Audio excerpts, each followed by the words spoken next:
Segunda Tessalonicenses, capítulo 2, versículo 15.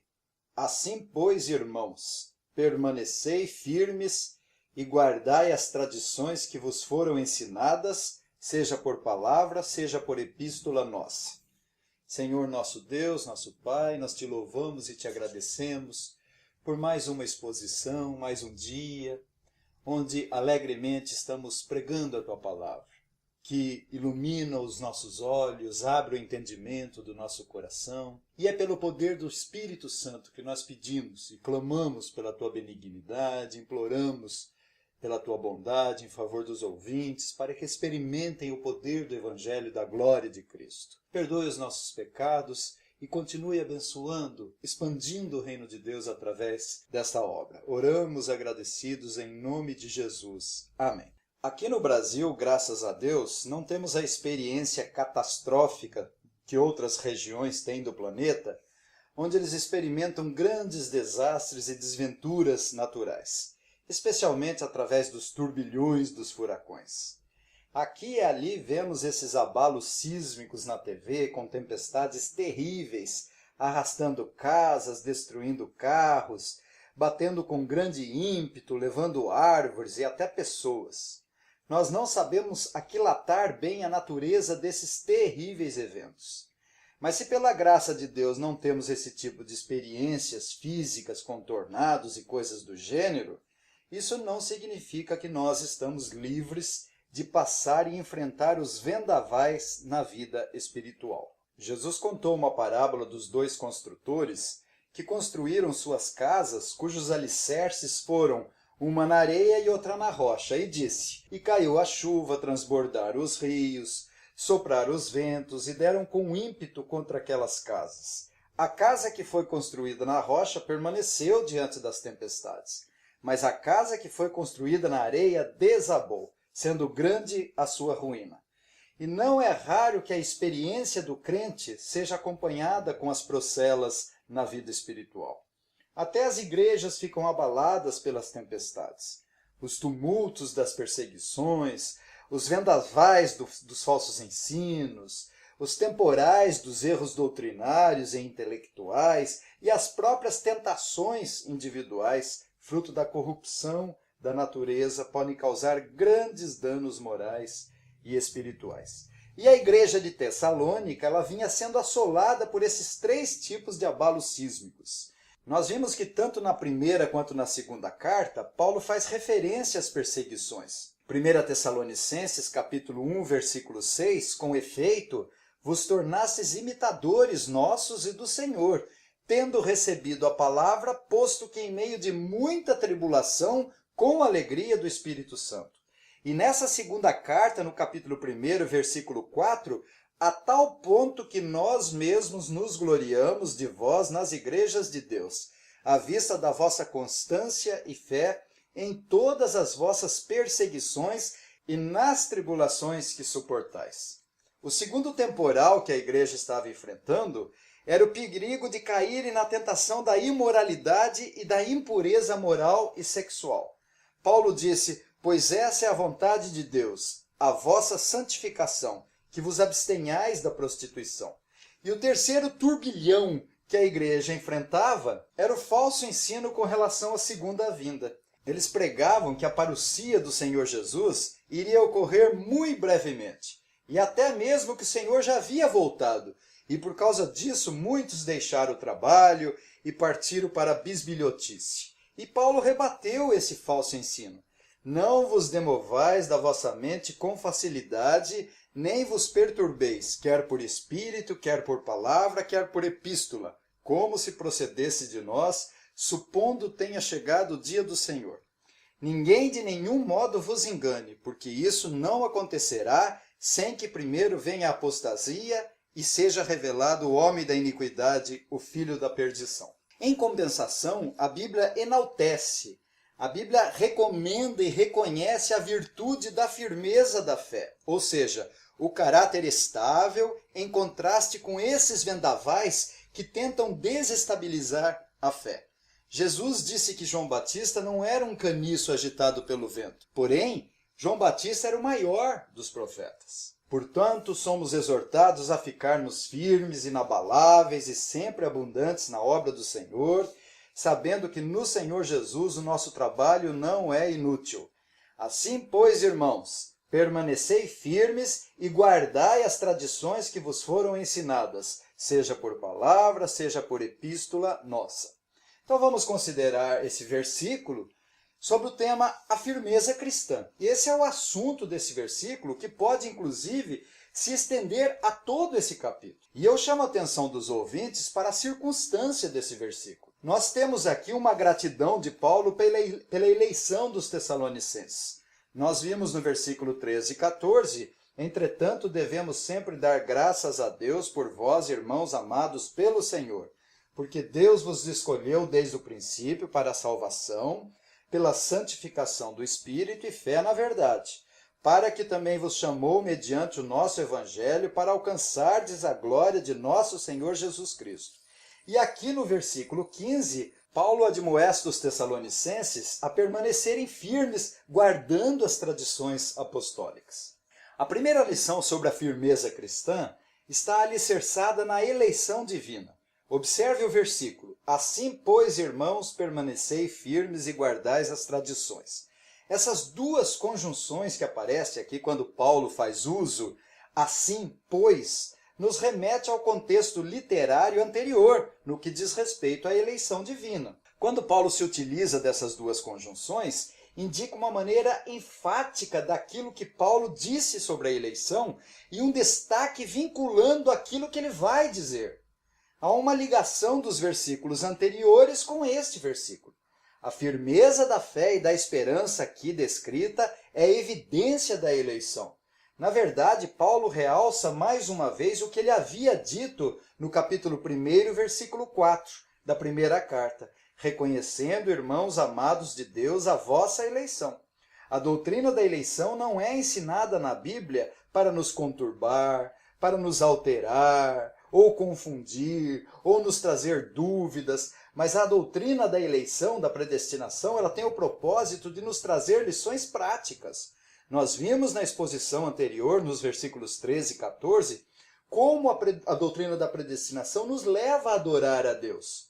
Porque ela nos faz lembrar humildemente que Deus escolheu as coisas loucas desse mundo para confundir as sábias. E Deus escolheu as coisas fracas desse mundo para confundir as fortes. E Deus escolheu as coisas vis desse mundo e as que não são para reduzir a nada as que são, a fim de que ninguém se glorie na presença do Senhor. Então essa doutrina da eleição nos lembra que estávamos atolados em um fosso da mais deplorável miséria, em um charco de imundícia, e ele gratuitamente nos tirou desse lamaçal de iniquidade. O Salmo 69, versículo 2 diz: estou atolado em profundo lamaçal que não dá pé. Estou nas profundezas das águas e a corrente me submerge. A doutrina da predestinação, portanto, nos dá segurança da salvação, porque Deus não vai deixar nenhum dos seus soldados ferido ou morto no campo de batalha deste mundo. E Paulo aqui nesse versículo 15, quando diz permanecei firmes, toma o cuidado para dizer que não apenas a eleição nos dá segurança da salvação, mas os que são salvos evidenciam necessariamente a eleição através da santificação do Espírito Santo e fé na verdade, e portanto serão firmes. É inconcebível um eleito de Deus predestinado antes da fundação do mundo ser inconstante, agitado de uma para outra parte, como um caniço, como um menino levado por todo o vento de doutrina. Desde o princípio, ele, por sua soberania e livre graça, segundo o seu santo conselho e beneplácito de sua vontade, manifestada desde a predestinação até a glorificação, aprove conceder gratuitamente aos eleitos o dom da salvação por intermédio do Senhor Jesus Cristo, santificando-os e fazendo-os perseverar. Este é, portanto, a primeira lição na firmeza cristã, é que ela está baseada na eleição divina. Todos os eleitos salvos por Cristo serão firmes, porque construíram suas casas na rocha, que é o Senhor Jesus Cristo. A segunda lição que esse versículo nos comunica é a nossa responsabilidade. Se é verdade que Deus nos capacita a permanecermos firmes, é verdade que temos essa responsabilidade de permanecer firme. Já tratamos nas exposições anteriores que a responsabilidade humana não entra em choque com a soberania divina. Assim, pois, irmãos, permanecei firmes e guardais as tradições que vos foram ensinadas, seja por palavra, seja por epístola nossa. Quando Paulo diz aqui permanecei firme, steko, essa palavra no grego steko, permanecei firme, se encontra no modo e no tempo verbal grego que dá a ideia de que a ação já estava em andamento. De um modo geral, apesar de assolada pelos ventos, a igreja de Tessalônica ainda continuava firme e precisava permanecer firme. Continuava firme pela graça de Deus e deveria permanecer firme. Quando Paulo utiliza essa expressão permanecer firme, significa postar firme diante dos vendavais, se apegar diante das tempestades, é se agarrar em algo para não se deixar levar. Paulo faz a igreja de Tessalônica lembrar como deveriam se agarrar diante de um furacão. Assim nós, pela graça de Deus, pela eleição divina, devemos fincar o pé em terra firme e permanecer firme diante dos vendavais que nos assaltam. Temos a obrigação de agarrar firme em alguma rocha segura ou estável para não sermos arrancados dali pelas tormentas espirituais que assola e tenta nos atingir a alma. Essa é a nossa responsabilidade de permanecer firmes e varonis, a fim de continuarmos atracados sob pena de sermos arrastados pelos tornados que procuram nos destruir, tanto no aspecto moral quanto no aspecto doutrinário e espiritual. Paulo disse às igrejas da Galácia, no capítulo 5, versículo 1, para a liberdade foi que Cristo nos libertou. Permanecei, pois, firmes, e não vos submetais de novo a jugo de escravidão. É verdade que por trás disso existe uma guerra nas regiões celestiais entre o grande dragão vermelho, a antiga serpente chamada Diabo, e o Cordeiro de Deus com sua igreja. Mas somos encorajados a permanecermos firmes. Efésios capítulo 6, versículos de 10 a 13, quanto ao mais, sede fortalecidos no Senhor e na força do seu poder. Revesti-vos de toda a armadura de Deus para poderdes ficar firmes contra as ciladas do diabo. Porque a nossa luta não é contra o sangue e a carne, e sim contra os principados e potestades, contra os dominadores desse mundo tenebroso, contra as forças espirituais do mal nas regiões celestes. Mas aqui no versículo 15, além de agarrar a algo para permanecermos firmes na conduta, temos que nos aprisionar também nas tradições apostólicas. O que isso significa? Guardai, krateite, no grego, significa apegar, guardar, reter, agarrar, atracar alguma coisa. E como o verbo no grego está no imperativo presente, a ideia é de continuar agarrando e presos para não se soltar, apesar dos ventos baterem com muito ímpeto, com grande força, e tenderem a nos desprender e nos soltar e nos levar. Somos admoestados a nos agarrar nas tradições. Tradições no grego significa aquilo que é recebido e também aquilo que é transmitido. Esse termo, tradições, é usado no Novo Testamento no sentido negativo, mas também no sentido positivo. No sentido negativo, é quando as tradições vão contra a palavra de Deus e não está de acordo com as Escrituras. Mateus capítulo 15, versículo 6, Jesus diz, e assim invalidastes a palavra de Deus por causa da vossa tradição. Hipócritas, bem profetizou Isaías, este povo honra-me com os lábios, mas o coração está longe de mim. Os costumes e as tradições humanas que por pretexto de boa intenção são usados para esconder o pecado e acabam manchando a glória de Deus. Paulo disse aos Gálatas, capítulo 1, versículo 14, e na minha nação, quanto ao judaísmo, avantajava-me a muitos da minha idade, sendo extremamente zelosos das tradições de meus pais. E qual o resultado do zelo de Paulo? Ele foi um assassino. Colossenses 2,8 diz, cuidado que ninguém vos venha enredar com sua filosofia e vãs sutilezas conforme a tradição dos homens, conforme os rudimentos do mundo e não segundo Cristo. Paulo condena o espiritualismo, o culto aos anjos, o ritualismo e ascetismo também, e várias formas de conceitos e ideias humanas em oposição ao ensino de Cristo, e acrescenta aqui também tradição dos homens. Esse é o sentido negativo das tradições, mas no sentido positivo, nós lemos em 1 Coríntios capítulo 11, versículo 2, de fato eu vos louvo, porque em tudo vos lembrais de mim e retendes as tradições que eu vos entreguei. Eu lembro aos ouvintes que o cânon não havia sido fechado ainda, e era um apóstolo ou outro discípulo chamado e comissionado diretamente por Jesus informando outro. Não era qualquer pessoa que informava Paulo, mas o colégio apostólico, um corpo de verdade, um ensino genuíno das doutrinas apostólicas. Não era qualquer pessoa que passava e falava, aconteceu isso, como que se fosse a palavra da verdade, a própria boca de Deus, inspirada pelo Espírito Santo. Não. Inclusive, antigamente se falsificava cartas com muita facilidade. Eles forjavam como que se Paulo tivesse falado ou escrito alguma carta. Não tinha cartório com sistema unificado, então era comum a heresia correr aqui e ali. Por isso Paulo falou no final dessa carta, vede com que grandes letras vos escrevo de meu próprio punho. Então quando Paulo diz que os tessalonicenses deveriam se atracar, firmar na tradição, era no que ele havia dito e assinava de próprio punho. Vede com que letras grandes vos escrevo de meu próprio punho. E também aos Gálatas, aos Colossenses e aos Coríntios, ele sempre assinava de próprio punho. Assim, pois, irmãos, permanecei firmes e guardai as tradições que vos foram ensinadas, seja por palavra, seja por epístola nossa.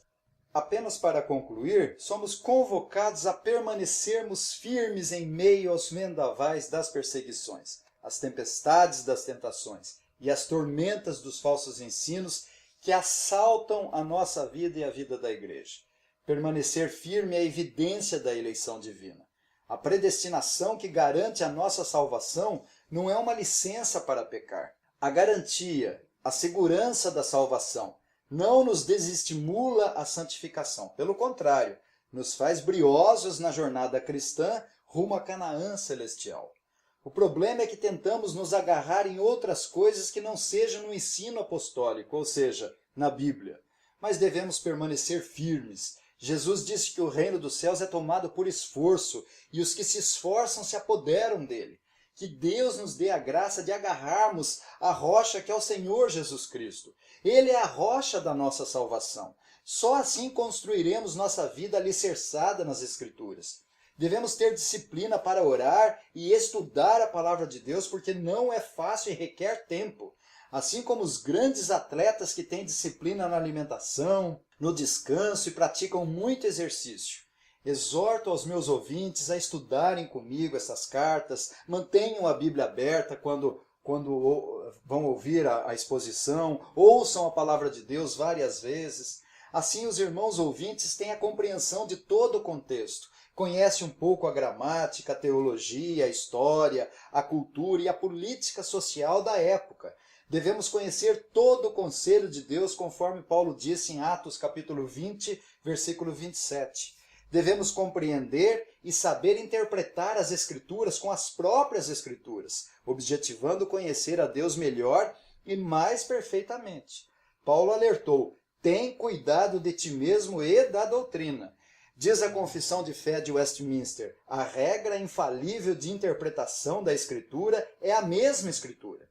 Portanto, quando houver questões sobre o verdadeiro e pleno sentido de qualquer texto da Escritura, esse texto pode ser estudado e compreendido por outros textos da Bíblia que falam mais claramente. Por isso, o crente não pode permanecer ignorante e empobrecido. Tem que ler as Escrituras sagradas, se expor à pregação, tem que memorizar as Escrituras, examiná-las, meditá-las, amá-las e comparar a Escritura com a Escritura. O reverendo Paulo Anglada disse, a igreja precisa estar continuamente se reformando, não pela conformação com esse século, incorporando as últimas novidades que o mundo vem a oferecer, mas pela conformação contínua à palavra, levando cativas as nossas mentes e práticas eclesiásticas e pessoais à obediência de Cristo. Essa é uma grande advertência do reverendo Paulo Anglada para nós. Devemos permanecer firmes, reformando nossas vidas de acordo com a palavra de Deus. Assim, pois, irmãos, permanecei firmes e guardais as tradições que vos foram ensinadas, seja por palavra, seja por epístola nossa. Que o Senhor nos abençoe. Amém.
Bendito.